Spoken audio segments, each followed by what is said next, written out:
One, two, get down. Get down. Two, one, two, get down. What is the deal, beautiful people? My name is Ramon. Welcome back to the channel. And if you're new here, we talk about any and everything photography all day. Today's topic is one that I've owed you guys for quite some time. This is a Q&A, and I want to take this time to say I quite enjoy the Q&A videos and Q&A questions and answers. You guys propose questions to me in the comment section down below, or a lot of them come from my social media outlets, most on Instagram. A lot of you guys reach out on Instagram and Facebook, and you ask me various questions, and I quite enjoy this because it helps me expand as a photographer.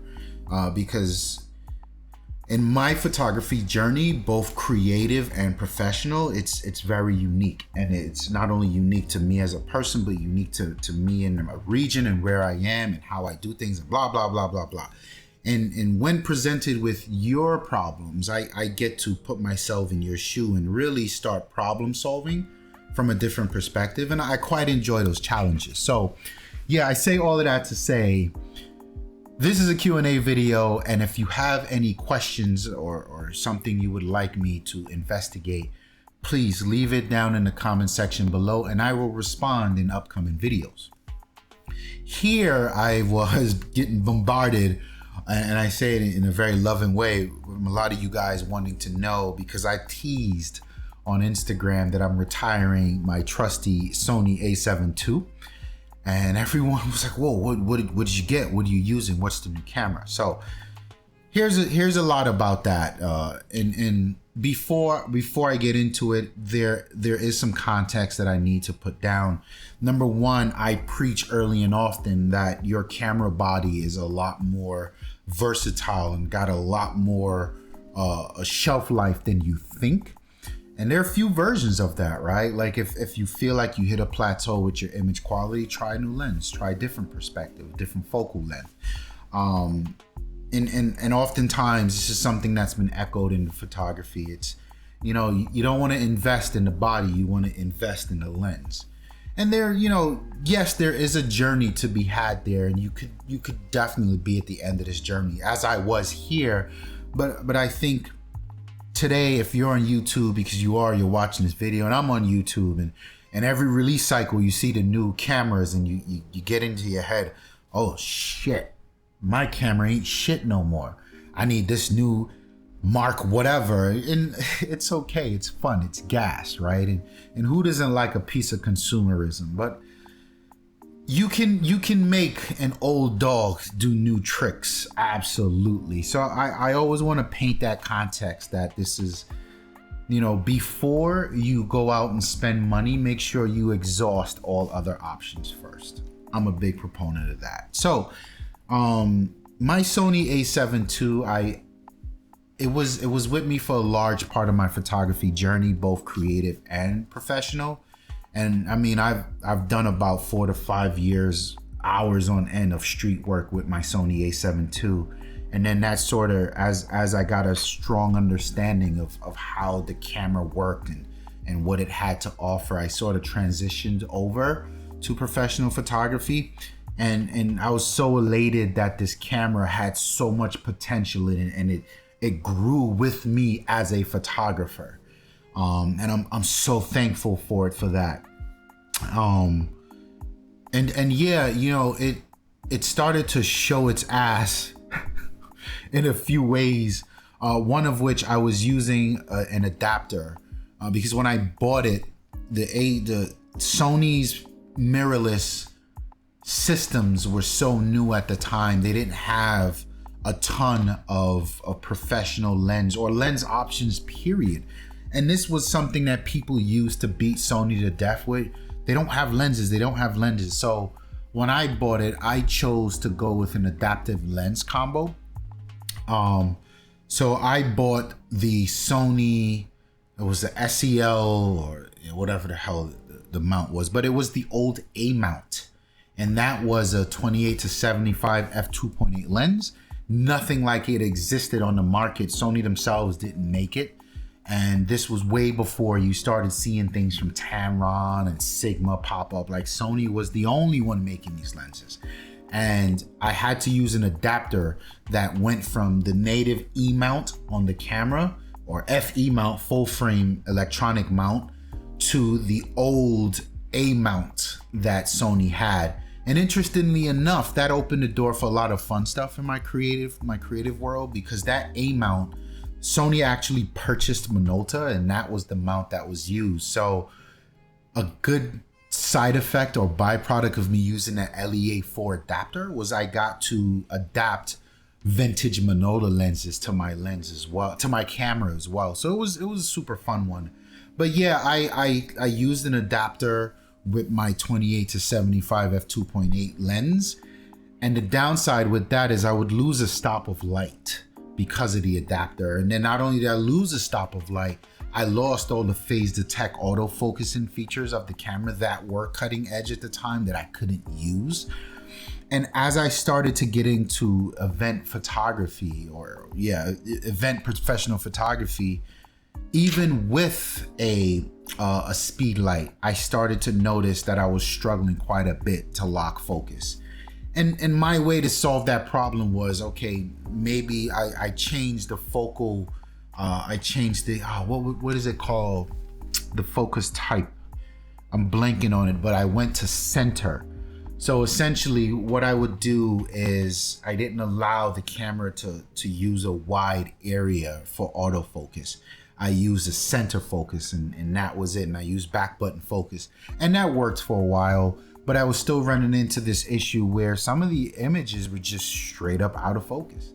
Like, even though it was one ass point that I was asking the camera to focus in on, and I would place that one point somewhere on the either the client's face or whatever it is I was photographing, it would still miss. And I mean, let's call it like 1 out of every 10 shots, one wouldn't be sharp. And if you know how life works, those images that weren't sharp were the ones that I really needed, right? So I had to do a ton of work in post and to bring it back. And then there was this other weirdness where to sort of get around that, I would start shooting at a higher aperture. So instead of shooting, because I'm in low light, right? And yes, I am using a flash, but I would start shooting at like maybe a f4 at 5.6 instead of a 2.8. And I was still getting some of these shots that were out of focus. And then later on, I'd say the last year or so, the contact points on the hot shoe, I had to put quite a bit of pressure on it in the flash to get the flash to fire. So the camera had run its course. And today, you know, I don't know if the focusing issue was something to do with the sensor. The sensor, I wouldn't say it was dirty, but there's a speckle or two on the sensor, and maybe that's what was throwing it off. And maybe if I bought it brand new, that wouldn't have happened. Maybe if I bought it brand new, the contact point on the hot shoe would have been fine. And maybe today, if you go out and you find a Sony A7 Mark II at a great price, it's still a beast of an event photographer's camera, especially if you use native glass and not an adapter like me. Maybe all these things are new, but for me, this is what I had, this is what I used, and I rocked out 3 years worth of professional photography. I bolstered my business on this camera with this setup, and I thought it was time for something new. Wow, that's a long roundabout way to say here's what my new camera is. You're looking at my Sony A7 Mark IV, and my lens of choice here is the Tamron Di3 28-75. A lot of people with this lens bitch and moan about the let's call it the unconventional. It's not a 24-70, it's a 28-75. And what's interesting about this is I love it because, again, I got my chops on the 28-75, so the focal length is quite perfect for me.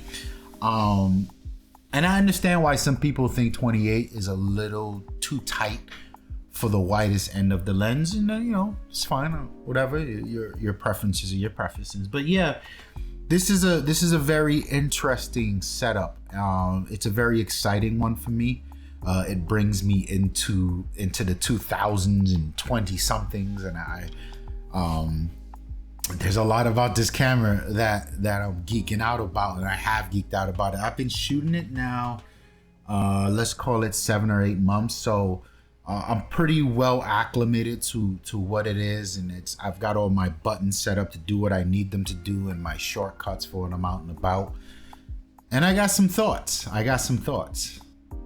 Right out of the gate, the purchase here with the A7IV was strictly it was a business motivator, because I have 2 A7 II bodies, and one of those can go back to my creative work, or both of them can go back to my creative work. Although I think I will hold on to one as a backup, because you need a backup in the professional world. You can't tell a client, sorry, my camera took a shit and I'm useless to you here at this event. But yeah, it was about solving problems for me. And I think it did it in a very elegant way, in a very pleasing way. And there's 2 things here. One was the autofocus issue that I was having with my A7 II, and the second was really the low light performance of said autofocusing issues. And I'm happy to report that the A7 Mark IV is amazing at low light focusing. The low light performance in this camera is quite shocking, quite honestly, and a lot of that fun autofocus stuff that exists with the, I know you guys have seen a ton of reviews on it, and all of the mirrorless cameras now do this, that it's always, when you put it on continuous shooting, it's always looking for the subject and identifying the subject and holding on to dear life for that subject. So you'll get things like it'll put a box around the person's head, and if it can, then that box will start to change to the eye focus, and then if the person looks the other way, it goes back to the box. And the subject tracking is amazing, and the fact that it works in low light venues for me is even like, wow, mind blown. And it's great to see these generational leaps and features and what the hardware does as the the generations go on. And it makes me feel comfortable that the price that I spent for this camera, here's the feature set that I'm getting. And not only that, but also, like, I can go into an event not feeling angst or anxiety about the tools that I need to run my business. And if I'm feeling confident about the tools that I'm using as a photographer, when I show up, my confidence is just there. And if my confidence is just there, there's just cascading effect that everyone that I ask to get in front of my camera will also be confident. And my client will be confident in the final delivery and the product that I'm delivering. And then I'm confident in my business that I'm running, right? And it all sort of snowballs together. So yeah, and I have a story for you guys. I want to save that for the tail end of the housekeeping portion of the video. But seeing how this camera, the A7IV, solves so many of the issues and pain points from my A7 II, it's quite pleasing to marvel at. I really do enjoy that. Here's another big one: video. You guys know I've been doing video for quite some time, and I have been trying to familiarize myself in the creative space with some videos, and I'm sucking at it. I don't know if you guys run into this, but if I can't do something in the first day, I get wildly frustrated and discouraged, because I'm a jackass like that, and I forget that things take time. But nonetheless, I had long been researching hybrid video and how I can improve the value to my clients when they book me for events. And as a one-man shop, there's a lot to think about when it comes to photography and videography and offering that hybrid package.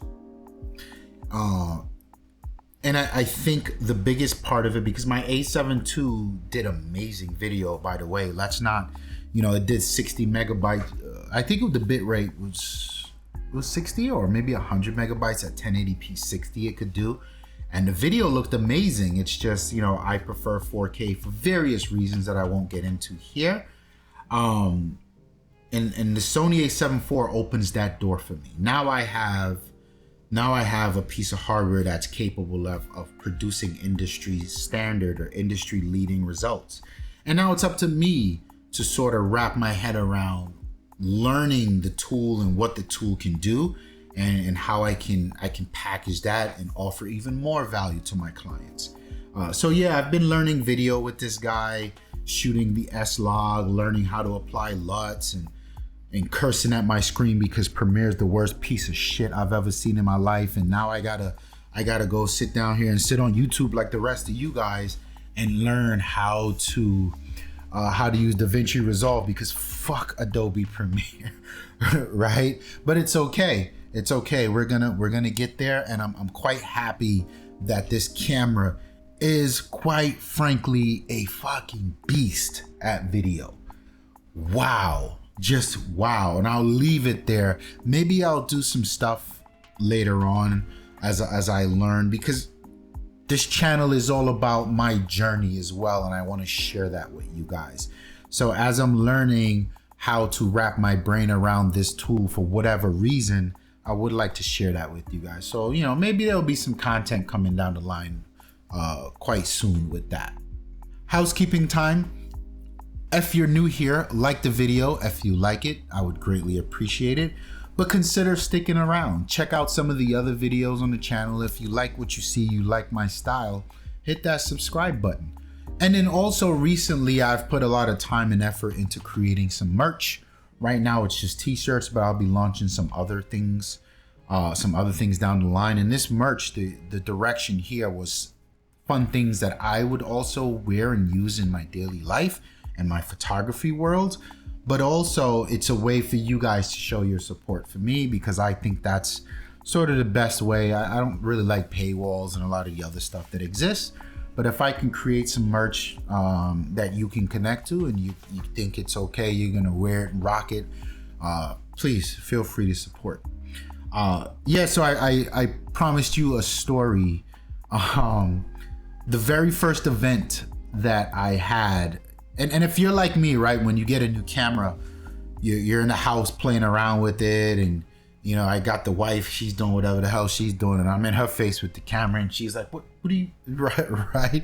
I'm testing it out. I'm putting in the settings, my tried and true settings for my A7 II, and I'm trying those in my A7IV, and I'm seeing how the camera's stacking up, and I'm seeing, oh shit, I can actually shoot at like f2.8, f4, and not have to worry about it being sharp. Oh my God, this is amazing, right? Like, I'm going through that process. And then my first event happens. It's like a birthday party at a lounge. And a very young crowd. It was a 40th birthday, so everyone's swagged up and, smelling nice, looking nice, drinking heavy. And I'm there to do my job, and I'm doing my job. And I started to notice, I was very excited to leave the camera on continuous focus and leave the autofocus area as wide as possible, let the camera do its thing. So I'm seeing in the viewfinder, it's latching onto people's eyes in low light, and I'm like, man, my clients think I'm smiling at them because they're so beautiful. I mean, because they are. Yeah, congratulations to you. But holy shit, look at my camera work. Like, I can't help but smile. And then like there's this one, I start to notice this issue like toward the bar section. I can't get the camera to focus on the people in front of it. And I'm sort of like panicking, and I say, okay, well, relax, calm your ass down. You know what to do. Fuck this continuous focus thing. Go back to single focus, go back to single point of focus, and the camera works beautifully. And so now I'm thinking to myself, is this a bug? Is something wrong with the version of the camera that I have, or my specific camera? and it's really like fucking with me at the venue. So as I make my rounds as a professional photographer, I'm on a schedule, right? So I'll make my rounds every 5 minutes. I'll go around the room, capture moments. I'll try to have people, hey, can I capture a photo, right? And then I go back in my corner and I just chill for a little, survey the room, because the one thing you don't want to do is be in people's face all night. So you make yourself available in a corner, you're looking for eye contact, and anyone wants a photo, they'll ask you to come over. So I go back to the corner and I'm looking over the settings. I was like, what the hell is going on? What is this? So I go back to autofocus, continuous.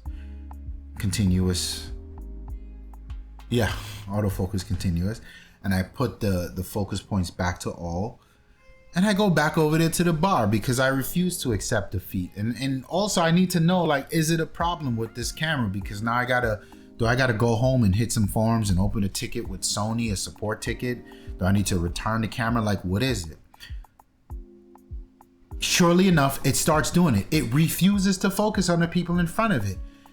And I go back to my corner again and I zoom in on the photo. And what I quite like, and after this story, I'm gonna get into a few of the points that I really like about the camera. There's a feature on the camera where when you preview the photo, and you hit play to look at the photo, it'll actually put a green box on the preview around the area where the camera locked focus. What, pray tell, did I see? At the bar, there were these huge TVs, multiples of them, and on these TVs were slideshows of the birthday girl, and she was on vacation and all these different parties and whatnot with all of her people. It's just memories that they had playing as a slideshow. And would you believe it that the autofocus was actually doing its job, but because the TVs were the brightest thing in the scene, the focus was locking on to the face and the eyes of the images on the TV. I thought that was the most hilarious shit ever. Hilarious. Do I know how to solve the problem? Yeah, I figured it out. The settings that I reverted back to. Am I gonna bitch Sony out for this? No, it's a limitation of the tool. I understand why the camera did what it did. And this is a great example of why I tell people to learn your camera. You know, get it off of auto mode, get it in manual, learn it, go back to auto mode if you want. But the point of learning it is sometimes the cameras behave in specific ways that you don't want them to behave, and you need to know how to correct it, how to solve it, how to fix it, right? Great example of this. But it only stands out to me because this was my first time shooting with the camera, and in the moment of bliss of like, oh my God, it's so dope, it's so nice, here it goes doing some fuck shit, and I gotta figure it out. It's still a camera, you know what I mean? So yeah, I thought that was interesting, and I hope you enjoyed that story. So yeah, few things about the camera that are real standouts that I'm also really enjoying, because again, there's a lot about the camera that makes it super dope, but it wasn't the motivator for me to upgrade. But here I am, and here are the niceties to have. It is a more chunky camera, and being that it's a more chunky camera, my grip is so much more comfortable. And you gotta think about this from two different perspectives. I'm not using this for any of my street photography, but it also still applies. You know, I would leave the job at 6 o'clock and I'd be out in Manhattan and Brooklyn doing street photography till 9, 10, 11 at night. So this, I'm holding my cameras for a long period of time. And then in the professional setting, you know, I've got events anywhere from, I'd say my average event's about 3 hours, so 3 to 5 hours. I'm holding this camera with a flash on top of it. And I was used to the grip on my Sony A7 IV, but one of the main call outs about why people didn't like mirrorless cameras back in the day when they were so new in comparison to DSLRs is how small they were. And how small they were meant that they had a less comfortable grip. And that's something that I always quite loved about DSLRs. They were chunky boys, but they were very comfortable to hold. And I thought it's interesting that the selling point of mirrorless cameras back in the day, and the selling point, what I'm saying is, this is a very political way to say fanboys. And you guys, if you were around on my YouTube channel for quite some time, you know that I try to have a balance. It's okay to fanboy over some shit, but don't get into the negative part of fanboying where everything else sucks because it's not the favorite thing you're obsessing about. And I used to have to fight with a lot of people like, bro, what's wrong with a smaller camera? Come on, let's not do that. And then there's the other side of it. Oh, mirrorless cameras are much smaller. And fuck all that DSLR shit. Well, here we go. This camera is about the same size as a DSLR. And I feel like so many of my favorite YouTubers just straight up omitted that. To the fact where, like, when I first opened the box, I was like, did I get the wrong camera? Like, what? This shit is big and it's heavy and it's comfortable to hold. So yeah, you know, that was a pleasing side. The actual size of it, I don't care. I'll take the comfort all day. I'm a big guy. I could hold a 4 or 5, however many pounds the thing weighs. So yeah, it's super comfortable to hold. I quite like that about it. Photo quality, the image quality is quite pleasing because up from the 24 megapixels of my A7 Mark II, this is 33. And again, yes. I'm not here to talk about megapixels, but it is nice. I do notice the difference. And particularly, I noticed the difference in my event photography work because there are instances where I have to crop down quite a bit to cut out some useless stuff in the background. And I would say what's unique, not that I'm the only person that do it, but I do a level of retouching on my event photos. I like everyone to look nice. You know, I'm not gonna only retouch the birthday girl, but I want everyone that when they see my photos, they go, holy shit, everyone looks great when this guy photographs them, right? So I take the extra time to do some retouching on all of my photos. And if you can imagine, I'm not taking these photos in a traditional composition. I'm working events. So I'm gonna be a little bit away from my client, and it's good to have that extra headroom in terms of resolution that's gonna hold up to editing. That is quite nice. The new menu system is quite nice. And this is one of those things where it's a grain of salt. It is a nice quality of life improvement, but I don't recommend that you run out and buy a new camera because it's got new menus. In fact, the new menu system just got here. Actually, no, it was here on this camera. They just pushed a whole new, I don't know, whatever the new app, the way it connects to the phone, they also updated that.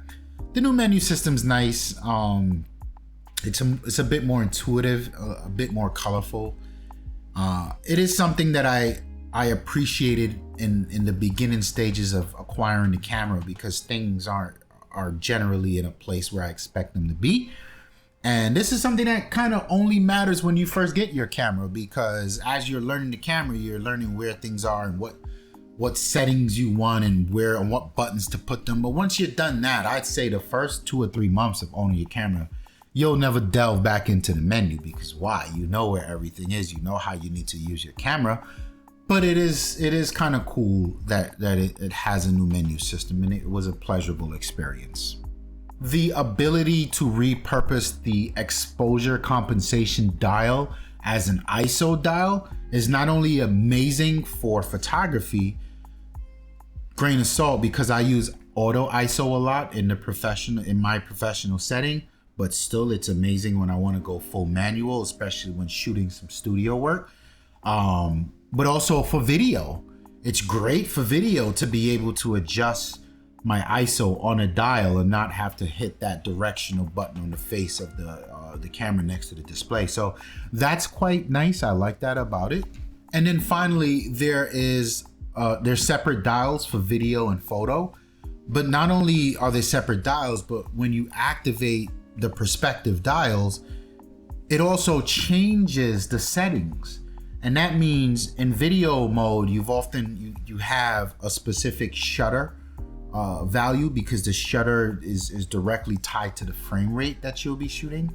And it's kind of annoying to go back and forth between photo and video, because the shutter speed does something different. The aperture kind of does something different.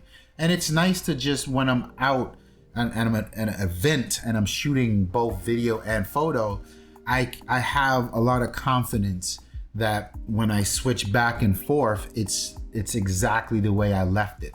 Versus if I were to do the same thing on my A7 II, I'd have to keep adjusting the settings, hit record, capture the video, stop the video, go back and change the settings back, for like clusterfuck. Super nice to have these things sort of separate on this camera. So yeah, my A7IV I think was a great decision from a business perspective. It gives me a lot of professional headroom, not only in my photography, but more so my videography, as I'm pretty solid in what I do in photography. But now this is the time for me to repeat and learn the whole thing over again in the video world, and shooting things like S-Log and using LUTs and being able to have some high frame rate capturing going on here is quite nice. It's a comfortable camera to use for long periods of time. I mean, I can't say anything bad about it. There are some nuances about it that I don't quite enjoy, but they're only nuances. They're not deal breakers. I don't really even care to mention them. There's a lot of downsides, not a lot, but there are some downsides about the camera versus some of the other stuff out there. But for me, looking for something that lands squarely in the middle, that can perform on a cohesive level on both photography and videography, man, I could not be happier with this purchase. Hit the comment section down below. Again, this is a Q&A video, much more relaxed, much more all over the place. and I want to engage the community. I want you guys to feel comfortable asking me things, and I feel comfortable researching them on your behalf and putting the content out there. And hopefully no more teasing. Now you guys know exactly what I'm using for my professional things, my professional workload. So yeah, like the video if you like it, hit subscribe if you would like to stick around for some time. My name is Ramon. I'm out of here. Peace.